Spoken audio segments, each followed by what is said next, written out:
Hello, football fans, and welcome to another beautiful edition of Locker Room on Voice of the People TV. I am Jerry Alpere, and today we are jumping into the most electrifying moments from the pitch.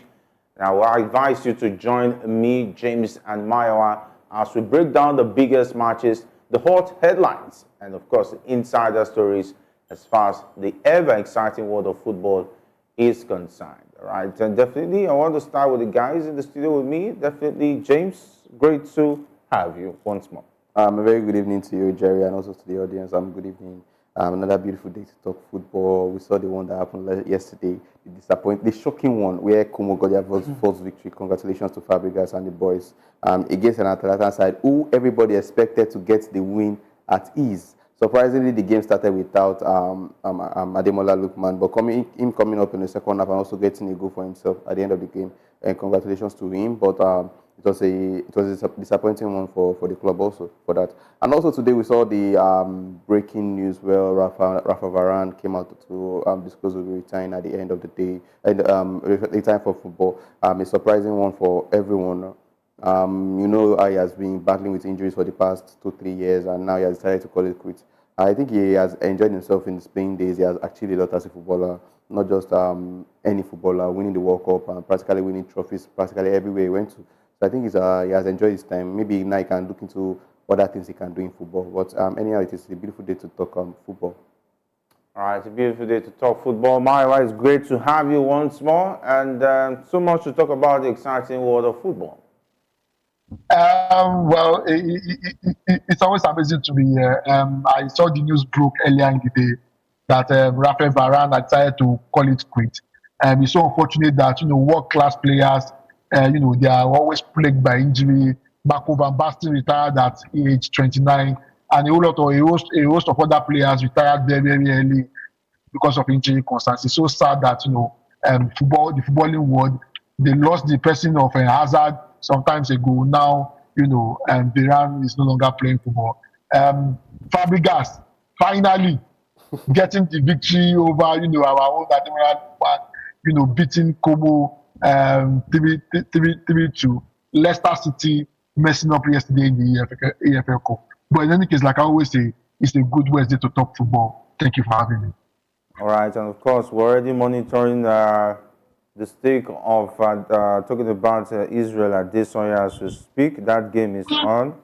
Talking about the game between Eyimba and my darling Lobby Stars. Lobby Stars used to be the team I supported in the NPFL until they started fumbling and wobbling. And as we speak, Eyimba is leading that game by 2-1. That means Israel Adesanya is still going to be able to smile home with a lot of money. $4,000 on Eyimba to win that game against Lobby Stars. It's halftime. Anything can happen. Hope it doesn't end in a draw. It's the NPFL. We know what happens in the league. Very unpredictable. So we can't call it a season until the end of the 19 until the final whistle. So let's see if Adesanya will smile in the bag or not.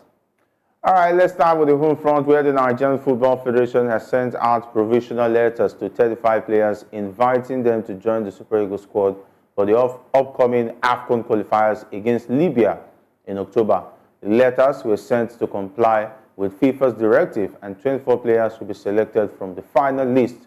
Most of the players included are from the pool that played against Benin Republic and Rwanda in recent matches, helping the team to earn 4 points and top their group. And we hear that 5 new players have been called up for the first time or returned to the team, including Bright Oshai Samuel, Kenneth Omero, Chidera Ejuke, and Jamilu Collins. Those are the players who will be joining up with the team. And of course, the new players include the Getafe midfielder Chrisantus Uche, who has been rewarded for his impressive performances this season at the Spanish club. And the final list of 24 players is expected to be announced 1 week, I beg your pardon, before the game on October 11 in Uyo, with the second leg of the tie scheduled to take place in Libya 4 days later. And of course, for those who don't know Chrisantus Uche, he is a bright lad, and of course, they say the future is bright for him. I know some people would have thought it was the Chrisantus that played at under 17, but definitely not. I don't know where that player is right now. He was a bright young man, a very good striker, lanky player. Reminded me of Kanu Nwankwo, but I don't know what happened to his football career. Injuries and ill luck contributed, and it didn't go well for him. It was almost going to be like that for Osimhen until something else happened, and the future changed. Yeah, praise to Osimhen. He was able to turn things around.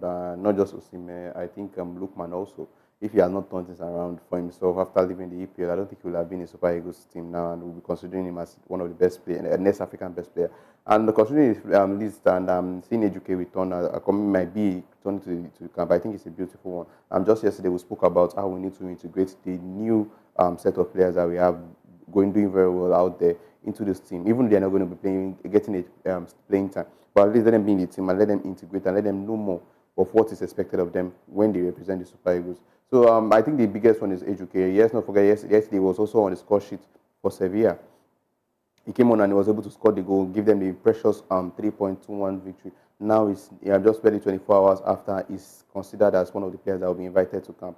And that's a very, very beautiful one. I just want to see how the technical committee are going to be able to manage bringing this set of players and who are they going to be dropping. Where I think in previous time we have spoken about how there are some players on the list that keeps getting called up for the Super Eagles camp, and they don't deserve to be there. I think at this point we need to integrate the fresh legs, the fresh ideas, let them come and see how it's done, and maybe leave some of these players that are not doing very well. Maybe when they are being dropped from the team 1 or 2 times, they will sit back up and try to do things better. Then they know they have to fight for their position as the Super Eagles player. But when you reward them with being called up every time there is a match, every time there's friendly to the Super Eagles camp, there's no reason for them to do better. They will feel like, oh, if I like, I play well. If I don't like, I don't do well. I'm still going to represent the Super Eagles. So I think we need competition in the camp. We need serious competition. I love the fact that for the attackers, they know there's competition for them. Let's not forget, they just concluded qualifiers. Players like Taiwa Uni and so couldn't even get playing time, but they were in camp. Let's not forget, we still have the likes of Einacho also, who was there, who couldn't even get his starting jersey. I don't even think he knew he was not going to even get into the team. So I think we need more competition in every position in the team. And Ejuke might come in and just settle the issue of our creative midfielder. All right, Chrisantus Ogona Uche plays for Getafe out there in the Spanish La Liga. He's 21 years of age. He is an attacking midfielder. He wears the number 6 jersey for his club side there in the Spanish La Liga. He has played 6 matches so far in the La Liga, and he has 1 goal to his credit. So we're looking for attacking midfielders. I think this is the right step in the right direction, Maiwa, in terms of including players like Chrisantus Uche and Chidera Ejuke making a return to the team. I mean, just yesterday we were talking about looking for creative midfielders and the rest of that, and we are talking about integrating new players and creating more competition in the Super Eagles. I think it's a good one that we are having new players come up to the team. Remember, our team is also aged, and the side time we need to bring in new ideas and the rest of that. The majority of them, they are going towards 27 and the rest of that. And there is a game for us to be getting the younger ones. I mean, Chrisantus, the guy from Getafe, is just 21. The other person, Ejuke, is also about 22 or thereabout. And those are players that should be integrating into the national team. It gives them more impetus to be able to do more for their club, showing that if they perform well in Europe, definitely somebody in the NFL is looking at quality. I mean, it's always a thing of a pride for you to play for the national team. On the one lighter note, when you mentioned Chrisantus, I was almost saying, I hope it's not my colleague. Because I mean, that's the effect of MRI. You and I know that Chrisantus at the time he was claiming 17. You and I know he was never 17 years old. And that's the reason why our players need to be very, very honest when they are going with this age grade competition. Because age will surely catch up with them. You know that when you are 30, you are claiming 17, it will always come back to haunt you. And that's the reason why the majority of those that played that competition for Nigeria are nowhere to be found. All right, it is what it is, and we'll wait and see what's on the likes of Chrisantus, Uche, and of course, Jamilu Collins have been part of the team before.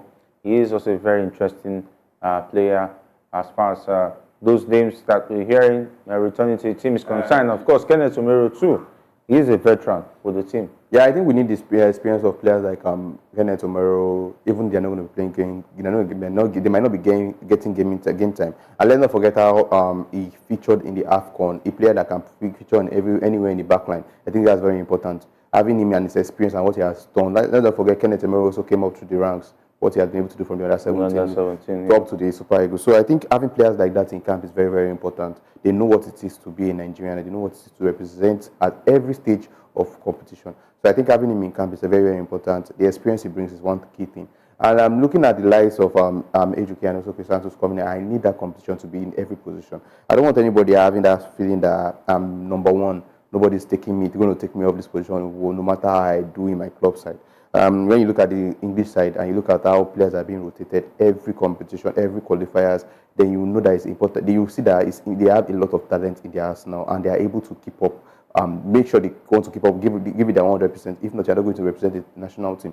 We saw it last time in the just concluded Euros, where you saw the likes of Marcus Rashford and Jack Grealish being dumped out, and everybody were like raising their eyebrows and were like, why would you be dropping two very important players like that with the experience? But credits to Southgate, where he didn't bow to pressure and he was able to drop those players, and they still went to as far as the finals and almost winning the trophy.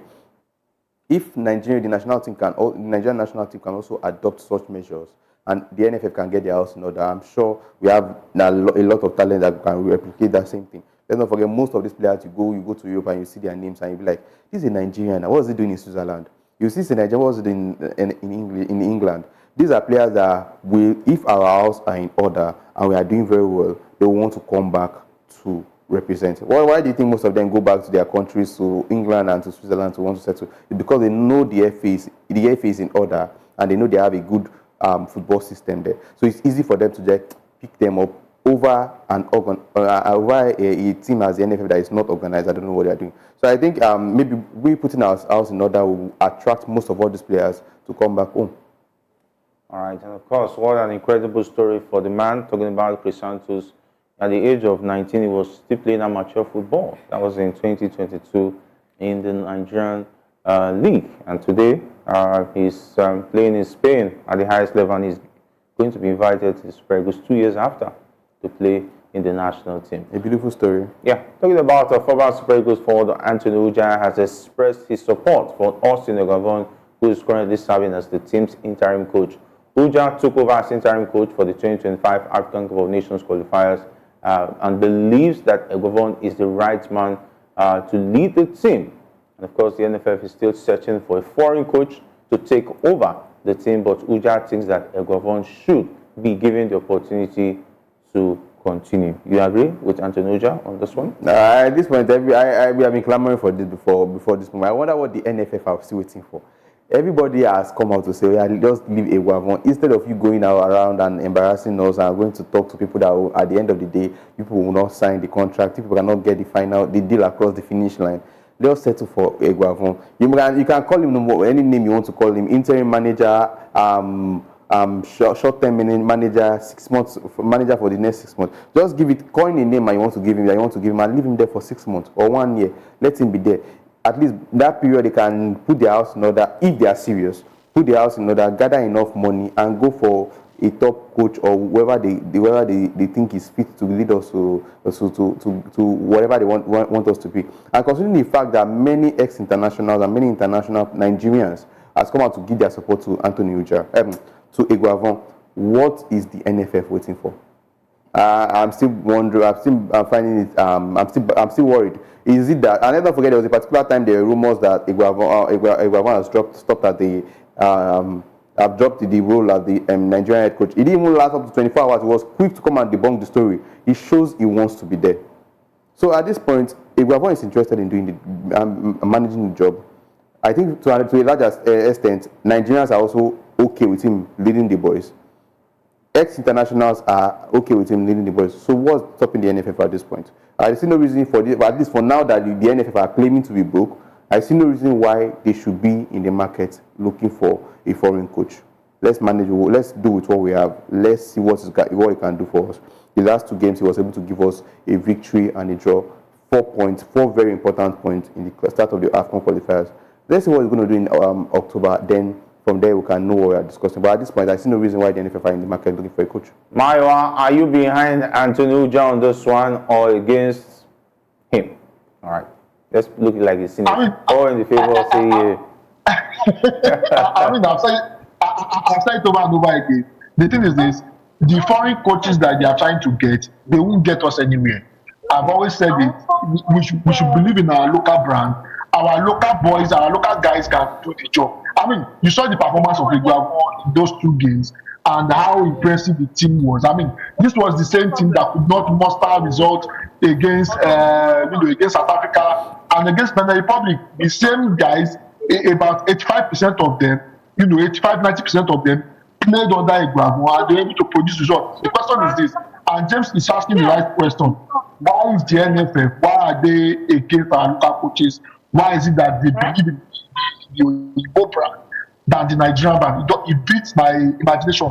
What is stopping them from saying, we are appointing you as an interim manager, think our team for the next 1 year or for the next 2 years, or maybe try the qualifier at least, so that we have the coach issue settled for a while before they now circle back to decide on when they will appoint a foreign coach, since they are so much in love with foreign coach. I think maybe Gusa will need to come on the show and probably answer questions as regards why they are bent on hiring a foreign coach when we have a local coach that can do the job. It's just so unfortunate that we found ourselves in this situation. People fix things that are broken. At this point, it does not look like Eguavon and the team is broken. You don't go to buy a mattress when you would one you have in your house is still okay. You only fix what it fixes when it's bad or when it's not okay. At this point, Eguavon has given us 2 games. He has given us 2 results, and he has played a beautiful football. Let's not forget the style of play. This is a team that we believe that they made us believe that they cannot attack. Looking at those 2 games and looking at how those boys played, I think at this point, I don't think any local foreign coach will come and make those boys play at this point. I know we make them play like that in a short period of time. Let's not forget how long it took Eguavon. 5 days. It took Eguavon 5 days for him to present those 2 beautiful performances. And when you look at this, the amount of money they'll be paying whoever they're going to be bringing, it's not up to what Eguavon. It's not up to half of what Eguavon will take. It's not up to quarter. So why spend such amount of money when you claim you don't have money to get a foreign coach? And let's not forget, they'll bring a foreign coach, and in the next 6-7 months, let's just say maximum a year, there will be dramas of them being old over time. Let's not forget, we still have stories of yesterday we spoke about the NFF backroom staff who have not been getting their bonuses since 2021. That's 3 years ago. So what's the assurance that if we get a foreign coach at this point, we will not cycle back to this same drama of them being old? In the past, I've heard stories from Randy Waldron, I've heard from Pesero. At the point, we heard from Ganetro. So all these stories, they keep on happening, and days after that, I will not be surprised if Finidi didn't collect his 15 million. But people will defend him that he didn't do the performance, he didn't give the performance he was supposed to give, and he didn't last up to a month. But I think I will not be surprised if there is a story that he has not been paid. But I'm sure Finidi said though, he will not be surprised. But will he even have the mind to ask for the money? That is the question. You are saying this as in Nigeria. Will he even have the mind? Imagine you call, imagine Gasol, you are Gasol. You did the judge calls you and say, they are still where you are, but where are they saying my body? So just put it on red. You are saying this as in Nigeria. I'm busy. Let's not forget they signed the contract. Yeah, they signed the contract and they are bound, whether it gives them the glory. Have you not seen some people remember coaches in the Premier League? In the Premier League, they have had coaches that they didn't even last up to 5 games or 6 games in the league, and they sacked them, and they will still pay them for the complete number of contracts. So it's a. But they are still being owed somehow. Take a look at coaches like was that Chelsea coach? Was it Graham Potter or whatever? They say they are still going to be paying, and that is why the man has refused to even get a job. He's so comfortable. He's collecting his fees salary. The clause there is that once he gets another job, that money will automatically stop. But the man has as he's comfortable. He's not in a hurry. Let's not forget he's a young man. He's a young man. He has enough time to wait and collect that free salary. When he's done collecting, he will. Because I did it for Graham Potter. To come and do it for us. So I think at this point there's no need for NFF to bring another round of embarrassment. Let's not forget how it was before the qualifiers, appointing 3 or 4 audio coaches in the space of 1 month, and at the end we didn't have a coach. So I think it's enough for the embarrassment. Let's just park that bus one side. Let's focus on even if it's not their choice, let's manage a Guavon until the end of at least maybe this year or maybe early next year. Then we'll see if it's not. We'll review his performance. If it's not good enough, then we'll support the NFF. We are going to get what you want to get. But at this point, we don't have money, according to them. They just manage it. The issue of foreign coach, as far as I'm concerned, is dead in the water. It's good as buried. For me, I see no reason. We don't even need. I see no reason why, if they're not going to get us a top coach from, let's even say the standard of Averena upward. There's no reason for us to come and be appointing somebody that will come and be doing test run and be using our national team to build their CV. Let's look at this talent we have at this Super Eagles now. See. In the space of this generation, we have about 4 years. Osimhen is 25. If he misses this World Cup, next World Cup, it will be about 32 or so. Ademola Lookman might be 27, 28 that period. This is the time that these players are fine. This is the time that they are at their peak. Let's say they are at their peak. Anything, let's manage them and utilize them and get what I come to observe in this dispensation. Anything Nigeria defies logic. If they explain Nigeria to you and you understand, that means even as a Nigerian, you will not understand. you just some things will just come to your head and you just like this 1 + 1 is no longer 2 in Nigeria. It's it's really sad. Anyway, after I think I want to say something. But the thing is, it's not even about the pressure. It's the kind of people we get to put in places of power, and that's the reason why we have found ourselves in this situation. A typical example is this: how did Rousseau make it as NFF president? That's the question we need to ask. What is this? What is the vested interest they have in always running after foreign coach? What is it? I mean, just for saying something the other time, the money we pay Guavon will be in naira. We will not be sourcing for dollars. That's number one. Number two, exchange rate at the moment is about 1,600 or thereabout. If you are paying the Guavon about 50 million naira every month for the coaching job, you are paying him less than $10,000.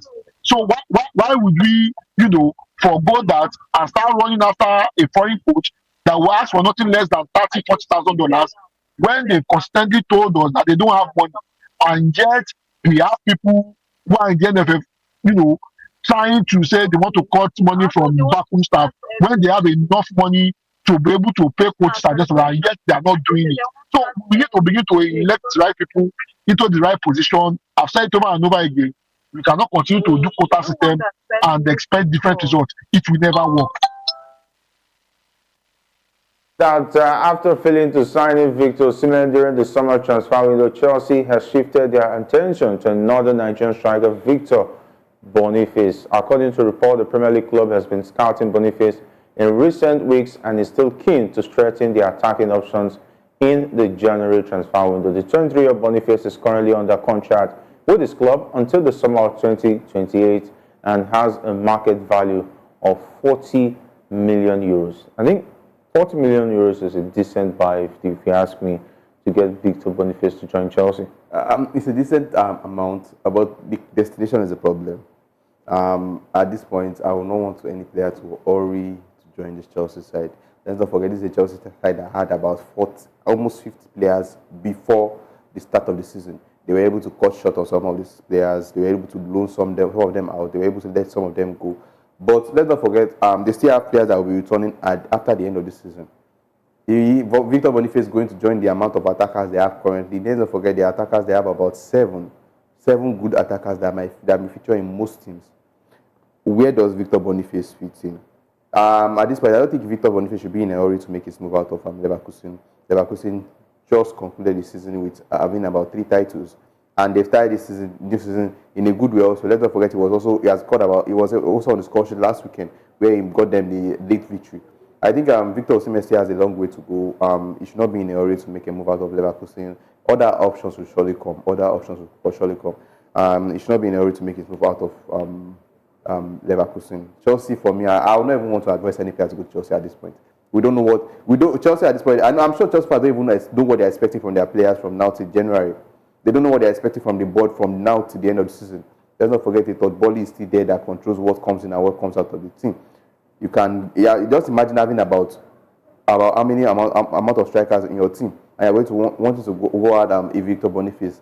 Jackson is there, Christopher Nkunku is there, João Felix who features as a centre forward and also can play as a 10 is there. So and you're going to join in that list. I just think Boniface should not be in a hurry. Minus the 9 years contract, 8 years contract they give them to sign. Let Boniface still enjoy Leverkusen, I beg. All right, Mario, what do you think about Chelsea interested in Victor Boniface? I think the thing is this: Victor Boniface should stay put in Leverkusen. There's no reason to rush. First of all, Chelsea is a very terrible club to go at the moment. The contract situation is very terrible. You tie players down for 8-9 years. Remember the situation of Osimhen? That was what got Osimhen into the mess that he got himself in. Signing a long-time contract with Napoli, and his performance was about to take him out of that particular team. And they will not let him. That's number one. Number two, Chelsea is inconsistent at the moment. They have a whole lot of strikers on their books. Where does Victor Osimhen, where does Victor Boniface fit in? That's another question that Victor needs to ask. Another important thing is this: there's a particular third goalie, Enzo Maresca, is about 3 weeks or 4 weeks of bad game away from being sacked, and that's just the honest truth. Because he might get a bad run of games, and the next thing you will hear is Enzo Maresca has been let go on mutual consent because Todd is fond of making knee-jerk reactions and just firing people unjustly. So for me at the moment, Victor Boniface is in the Champions League. The Champions League team is doing well in Bundesliga. You should stay put in Germany. Spend this season in the Champions League. Let his star shine in the Champions League. Let his star shine in the Bundesliga. Then the rest of the club will come for him that are better than Chelsea.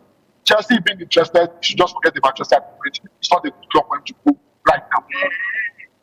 All right, and of course, still waiting for what will happen as far as that news about Chelsea interested in Victor Boniface is concerned.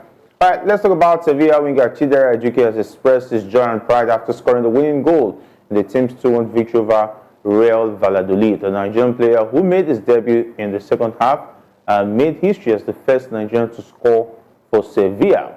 And of course, in an interview with the club's official website, Ejuke described his feelings after scoring the goal, saying it was an incredible feeling to score in front of the fans and get the victory.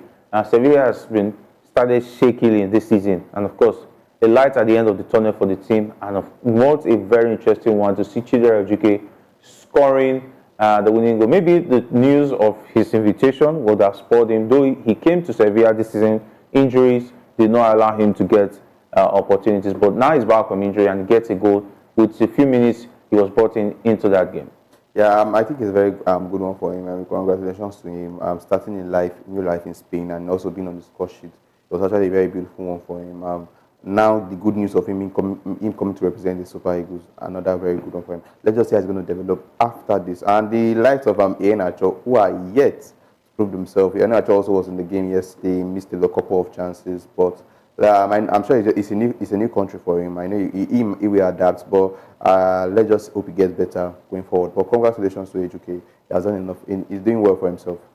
All right, he's doing well for himself. And of course, Maiwan, the man is being inspired. We would like to see those kind of goals when it comes to play for the Eagles.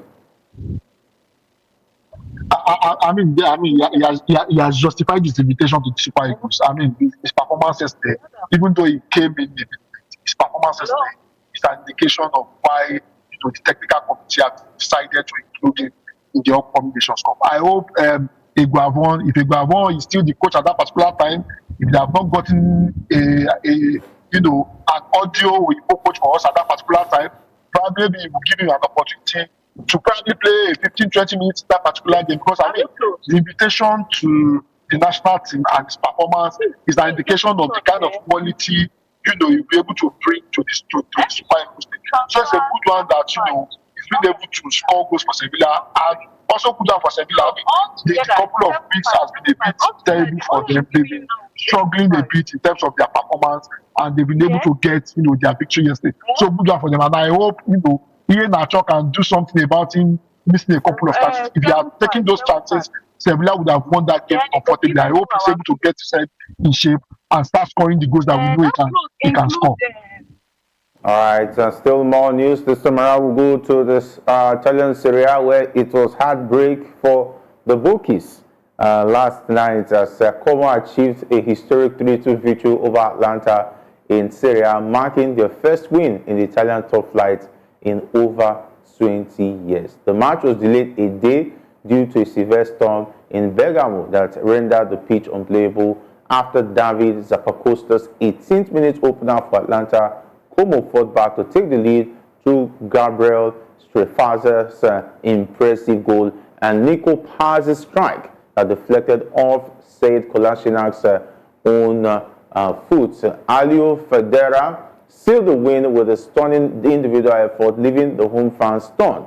And Como's victory lifted them out of the relegation zone and into 15th place, just 1 point behind Atalanta, who are currently struggling with a poor start to the season. Though Ademola Lookman got a late penalty, Atlanta were unable to mount a comeback and came away with a disappointing draw.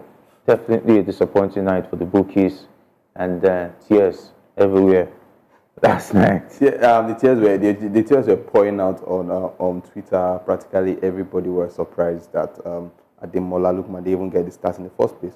And funny how they scored first. I think they scored about the 15th or the 16th minute, and we were thinking, okay, there's going to be another whooping for the Fabregas and the Como side. And going into the game, we saw it developed, and it was 1-1 all of a sudden. I think they scored the 2 goals in space of how many minutes? In space of 10 minutes or so. In space of 10 minutes, they scored the whole 3 goals. I was surprised. Like, what is Atalanta doing? Well, and earlier mentioned, Atalanta not doing very well this season. Just 1 point behind, ahead of Como. I think it speaks of how their performance has been this season. I think the coach has to go back to the drawing board, try to get them right. This is not the same team we saw. This was not the same team we saw last season. A team that was able to get to the Europa League final, also defeat the likes of Liverpool on their way to the final, is now losing crucial points in the league. I think they have to do better. I'm trying to remember is it Gasparini? Yeah, Gasparini has to go back to the drawing board, and I'm trying to get the boys in shape going forward into these games. All right, and of course, Maiwa, I hope you're not part of the bookies that got their hopes shattered by Como. For the bookies that decided to say Atlanta straight win, they'll be crying, they'll be in rain. But if you are done over 2.5, over 1.5, probably you'll be smiling. However, I think on the more lighter note, I think the Jurgen Klopp bug has caught up with Gasparini, because it seems he's been doing giveaway this season. And that's why I had a little bit of concern with Ademola Lookman staying back with Atlanta, to be honest with you. I would have expected that, he leaves for a much more better club, because the problem with Atlanta has always been their inconsistency. Over the years, they are proving to be consistent, and that's the reason why, they've not been able to win the league. There was about 5-6 years ago, Gasparini was on top of the league for almost 6-7 months, and at the end of the day, they ended up losing the league with almost about 18-19 points. And that's that time they still have this South American striker Zapata and the rest of them, doing the job for them and the rest of that, and they could not win the league. It's because of the same inconsistency. That is why Gasparini has failed to achieve anything tangible. It's high time he goes back to the drawing board and get it right. How can you win the Europa League last season?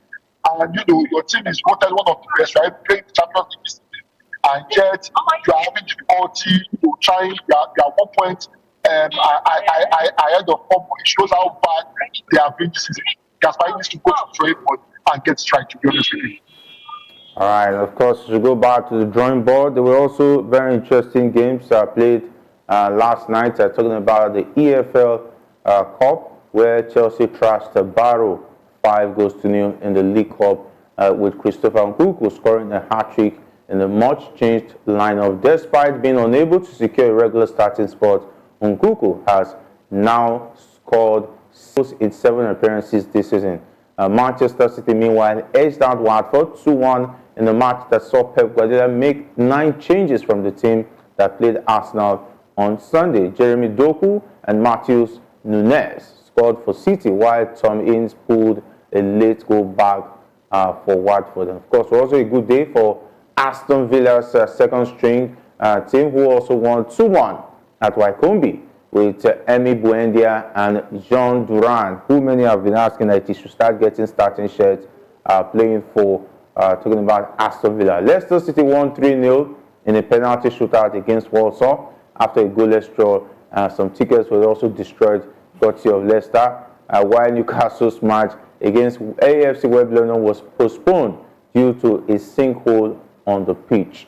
Okay, some were even saying wonder whether it was voodoo sinkhole. How come? And of course, their match has been rescheduled for October 1st at Newcastle St James Park, with the club contributing £15,000 to help repair the pitch at Cherry Red Records Stadium. That's charity on the part of Newcastle United to help Wimbledon FC repair their pitch. £15,000, that's a lot of money. Anyway, tonight, Liverpool and Arsenal will complete the round 4 ties tonight as with matches against West Ham and Bolton respectively. Manchester United and Tottenham were among the sides to progress to round 4 last week. Liverpool-West Ham is going to be a very difficult game. But let's talk about Chelsea beating Barrow. I think for the Chelsea side, they are getting Maresca is getting the reading. They are getting what he wants from them, the players. And let's not forget the amount of talents they have in that particular team. Being able to change practically the whole team and still get putting 5 past. People will consider Barrow as a lower team in England, but it's still a set of 11 players. You don't make such amount of changes and still get 5 new victory and call it a flip. So credits to Maresca and what he's building. Like we stated earlier this season, if these boys are able to get their rhythm on their day, if they are in form or they get it on that day, they are going to be scoring a large amount of goals. And we saw it yesterday, 5-0. Christopher Nkuku. I still feel for Maresca. How is he going to manage this particular team, especially going forward? The amount of talent he has as going forward. The same position Christopher Nkuku wants to play is the same position Nicolas Jackson is also playing. Let's not forget Nicolas Jackson also has gone to Senegal and is doing very well this season. When you go to the wings, we see our players like Jadon Sancho, who is doing very well. They sort of have the likes of Pedro Neto, who they bought, who has still not gotten himself. But those are talent that are still fighting for the same position. Mudryk is also there. There fellows who can feature practically anywhere in the front is also struggling to get playing time. And they are, the person that saved them last season, they are Jesus.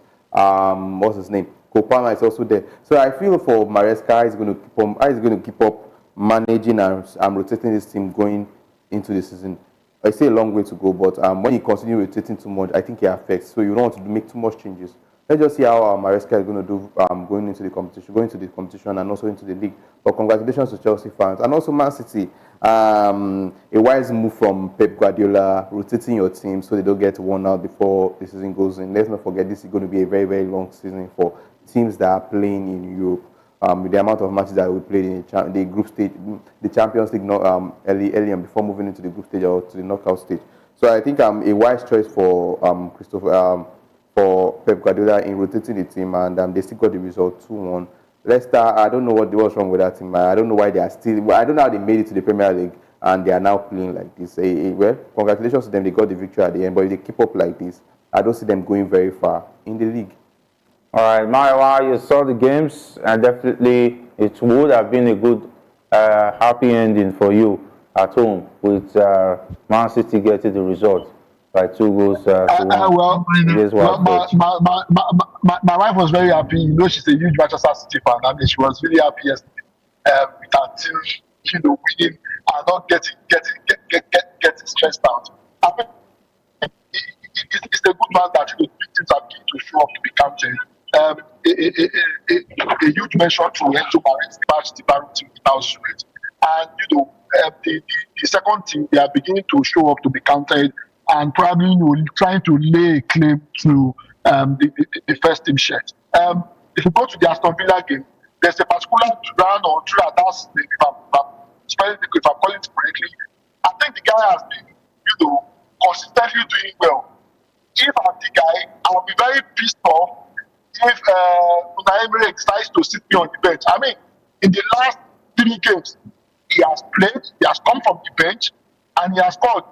The last 2 games in the EPL, he has come from the bench and has scored important goals for Aston Villa. And yesterday again, the EFL Cup, he has proven to be, to be an excellent player in the EFL in that particular tournament, scoring goals for Aston Villa, scoring important goals for Aston Villa. So I think the guy deserves, a shouting chance at the first team football with Aston Villa. To be honest with you, good performance all around for the EPL teams, except Leicester that are messing up.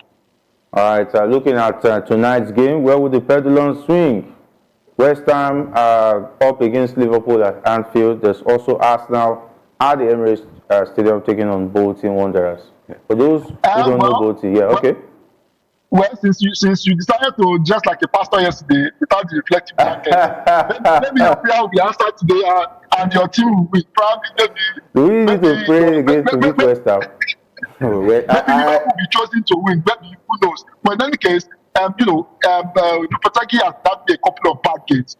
West Ham have not been doing well in the EPL, and this is an opportunity for them to be able to rescue their season back from this disaster that is about to happen to them. Because if he continues to lose and if he loses this game again, it puts him under a whole lot of pressure.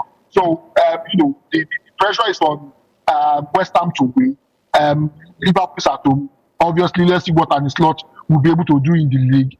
For Arsenal, I think they should be able to dispatch both in as much as their game against Man City might wear them out, but I think they have enough quality in the back to dispatch a Bolton team. Bolton has been fantastic in the lower league, and I think that will come to bear today while playing an Arsenal team that has the EPL experience.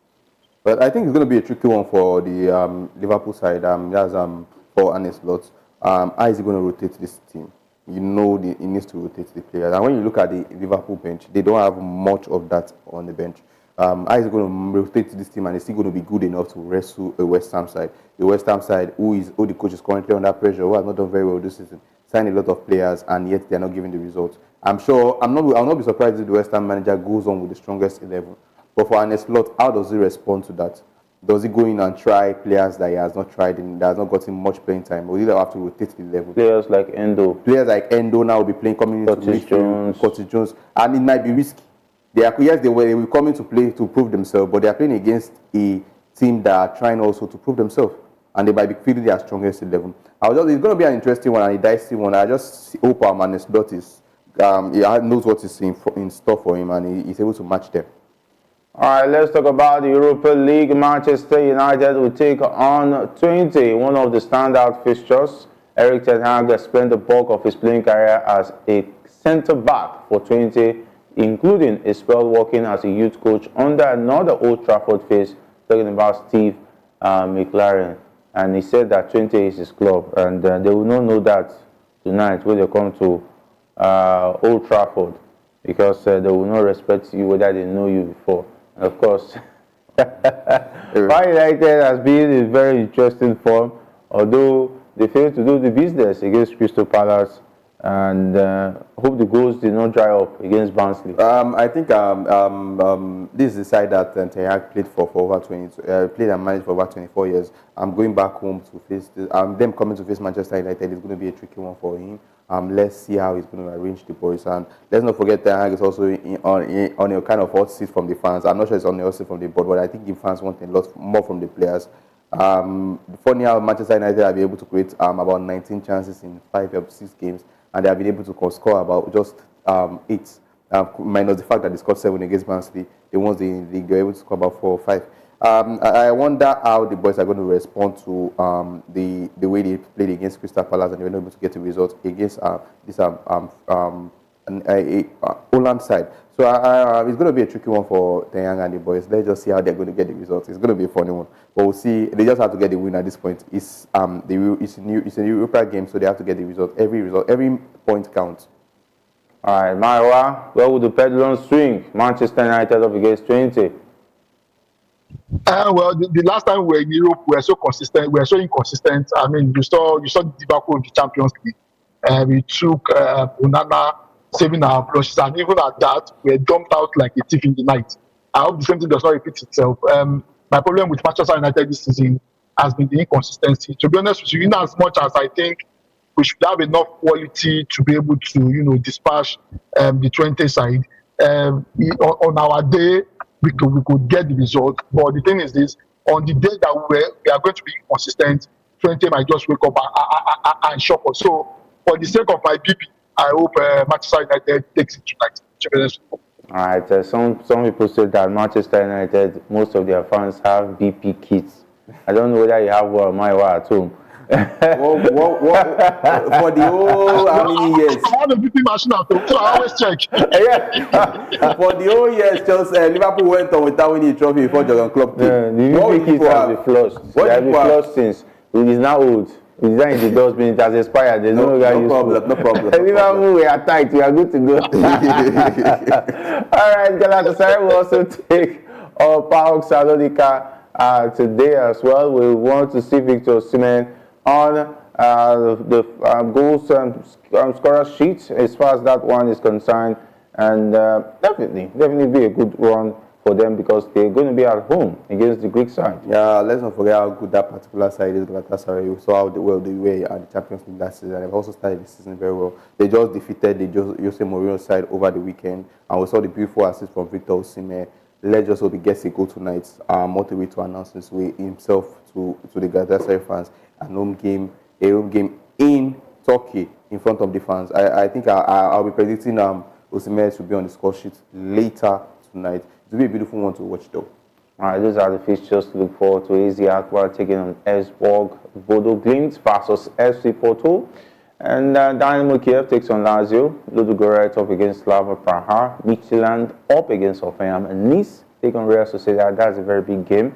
And of course, there's Anderlecht up against Ferenc Varos, and not leaving out Tottenham Hotspur, who take on Karabakh, and they are going to be at home. And he said every second season he wins something. This is an opportunity for him. Tottenham have not started the season very well for him to make such comments. Well, we saw the struggle against Coventry last week. Let's see if Postecoglou and the boys have gotten the rhythm right, and they're going to do better in Europa. And let's not forget how tricky the Europa has been in the past. Nobody predicted Atalanta to win the Europa last season. Everybody were rooting for Liverpool. There was a particular time Arsenal also. Was it 2 seasons ago where Arsenal were final cylinders, where they were on top of the league table, and they were also on the quarterfinal also of the Europa. They thought they were going to win. And I think was it Sporting that defeated them in the quarterfinals also. Sporting Lisbon. Yeah. So I think over the years I've seen the Europa to be a very, very tricky one and dicey one. We cannot predict who is going to be the winner until the final. Then they give the cup last season. Yeah. When we saw the final, it was Leverkusen and Atalanta. We were rooting for Leverkusen until we saw Ademola Lookman say, "You guys don't know who I am," and he was able to score the 3 goals. He's chosen. He's true. Who are you? At this point, we cannot predict. So I think until the final, when we see the two teams in the final, then we'll know who to go for. But for now, it's still a dicey situation. Mariwa, this is where the cookies crumble on Locker Room. We want to say goodbyes and make a return tomorrow for another beautiful edition of Locker Room.